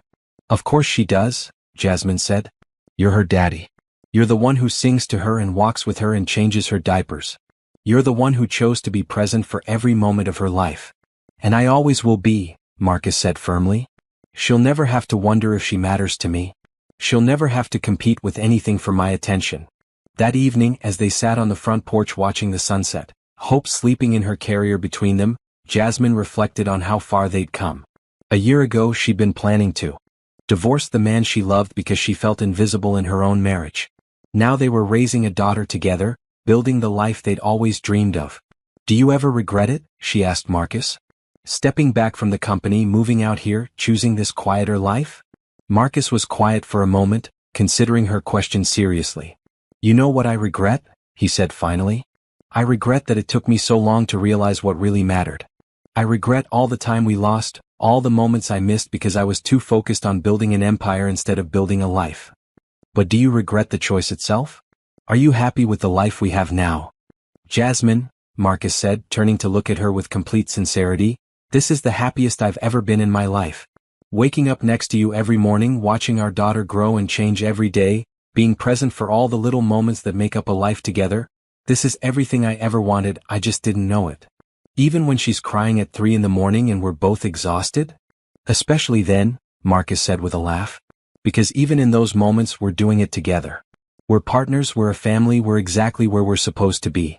As the last light faded from the sky, they went inside to put Hope to bed. Marcus read her a story even though she was too young to understand it, and Jasmine sang the lullaby her own mother had sung to her as a child. Then they tucked their daughter into the crib Marcus had built with his own hands, in the room he'd painted with love. Later, as they lay in bed talking quietly about their plans for the next day, the next month, the next year, Jasmine felt a peace she'd never experienced before. This was what happiness looked like, not constant excitement or achievement, but deep contentment, the kind that came from being exactly where you belonged with exactly the right person. I love you, she whispered to Marcus as they drifted off to sleep. I love you too, he replied. Thank you for not giving up on us. Thank you for giving me the chance to become the man I was supposed to be. Thank you for choosing to become him, she whispered back. And in the room down the hall, their daughter slept peacefully, surrounded by love and the promise of a future filled with parents who would always put family first. Epilogue 5 years later. The sound of laughter filled the cottage as 5-year-old Hope chased her 2-year-old brother Thomas around the vegetable garden, both of them covered in dirt and grinning from ear to ear. Jasmine watched from the kitchen window as Marcus pretended to be a monster, chasing both children while making exaggerated growling sounds that sent them into fits of giggles. Daddy's being silly again, Hope announced as she ran into the kitchen, her dark curls bouncing and her eyes sparkling with mischief, eyes that were exactly like her father's. Is he now? Jasmine said, wiping flour from her hands. She'd been making bread, something she'd learned to do after they moved to the cottage. It had become one of her favorite peaceful activities, especially on rainy afternoons when the children were napping. He says the tomatoes are going to eat us if we don't pick them soon, Thomas added, toddling into the kitchen behind his sister. At 2, he was already showing signs of his father's determined personality, but tempered with his mother's gentle nature. Well, we can't let that happen, Jasmine said seriously. I guess we'd better help Daddy save us from the dangerous tomatoes. Marcus appeared in the doorway, carrying a basket full of vegetables and wearing a grin that made him look like a teenager instead of a man approaching 40. His hair was starting to show just a touch of gray at the temples, and there were laugh lines around his eyes that hadn't been there during his corporate days. The garden is officially saved from the tomato invasion, he announced dramatically. But I'm afraid the carrots are plotting something suspicious. "Daddy, carrots can't plot," Hope said with the patient tone of a child explaining something obvious to a confused adult. "Are you sure about that?" Marcus asked, raising an eyebrow. "Because I could have sworn I heard them whispering." Both children dissolved into giggles again, and Jasmine felt her heart swell with love for this man who had learned to find joy in the smallest moments. The Marcus who had once been too busy for family dinners now spent his afternoons making up silly stories and teaching his children about gardening and the names of birds. "How did the video call with David go?" she asked as the children ran back outside to continue their game. "Really well," Marcus said, washing his hands at the sink. "The Singapore expansion is ahead of schedule, and the employee satisfaction scores are the highest they've ever been. David's doing an incredible job." Marcus still consulted for the company a few days a week, but it was true consulting now, strategic advice, big-picture planning, mentoring the next generation of leaders. He worked from his home office most of the time, and when he did need to go into the city, it was rarely for more than a day or two. "Any regrets?" Jasmine asked, though she already knew the answer. It was a question they'd explored many times over the years, especially in the early days when they were both still adjusting to their new life. "Only that I didn't figure this out sooner," Marcus said, pulling her into his arms. "I could have had 10 more years of afternoon garden adventures and bedtime stories and lazy Sunday mornings with my family." "You figured it out when you needed to," Jasmine said, leaning into his embrace. "And look what we have now." Through the window they could see their children playing happily in the yard, their laughter carrying on the warm summer breeze. The cottage had been expanded over the years, a larger kitchen when Thomas was born, a playroom added to the back, a workshop where Marcus had discovered a talent for woodworking. "I got a call from Dr. Chin today," Marcus said. "She's writing a book about work-life balance, and she wants to include our story as a case study. Anonymous, of course." "What did you tell her?" "That I'd talk to you about it first," Marcus said. "But honestly, if sharing our story could help other couples avoid the mistakes I made, I'm all for it." "What would you tell them?" Jasmine asked, curious. "If you could give advice to couples where one partner is struggling with work-life balance, what would you say?" Marcus thought for a moment, watching their children through the window. "I'd tell them that success without love is just a very expensive way to be miserable," he said finally. "I'd tell them that no amount of money or achievement can fill the hole that's left when you lose the people who matter most. And I'd tell them that it's never too late to change," Jasmine added. "As long as both people are willing to do the work, as long as love is still there underneath all the hurt and disappointment, it's possible to find your way back to each other. Even when it feels impossible?" "Especially then," Jasmine said firmly. "Sometimes you have to lose everything to remember what's worth fighting for." That evening, after the children were in bed, Marcus and Jasmine sat on their front porch swing, watching the fireflies begin to dance in the meadow. It had become their nightly ritual over the years, this quiet time together to reconnect after the busy day, to talk about everything and nothing. "I have something to tell you," Jasmine said, her hand moving unconsciously to her stomach. Marcus turned to look at her, his eyes immediately focusing on the gesture. "Are you?" "About 8 weeks," she confirmed with a smile. "I found out this morning." The joy that lit up Marcus's face was the same pure happiness she'd seen when she told him about Hope, about Thomas. After 5 years together in their new life, after 2 children and countless moments of love and partnership, he still reacted to news of a new baby like it was the most wonderful thing that had ever happened to him. 3 children, he said wonderingly. "We're going to have 3 children. Are you happy?" she asked, though his expression made the question unnecessary. "I'm over the moon," Marcus said, pulling her close and kissing her thoroughly. "I love our life, Jasmine. I love our children, I love our home, I love the person I've become since I learned to put what matters first." "I love you too," she said. "All of you." The ambitious man who built an empire, the father who builds tree houses, the husband who chooses love over everything else. As they sat there together, planning for their 3rd child and talking about the future, Jasmine reflected on the journey that had brought them to this moment. It had started with divorce papers and a last desperate plea for one more night together. It had nearly ended with signatures that would have torn apart the best thing in both their lives.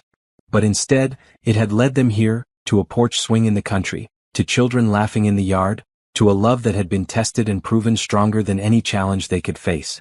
They had learned that real success wasn't measured in dollars or stock prices or corporate achievements. Real success was measured in the trust of a child who ran to you with scraped knees. It was measured in the smile of a spouse who knew you would always choose them first. It was measured in quiet moments on a porch swing, watching fireflies and feeling completely content with the life you'd built together. I used to think I had to choose between love and success, Marcus said quietly. I thought they were mutually exclusive, that I couldn't have both. And now? Now I know that love is success, he said simply. Everything else is just noise. In the distance, they could hear the sound of their children sleeping peacefully, and soon they would add another child to their family. They had built something beautiful together, not just a business or a bank account, but a life filled with laughter and love and the kind of happiness that money could never buy.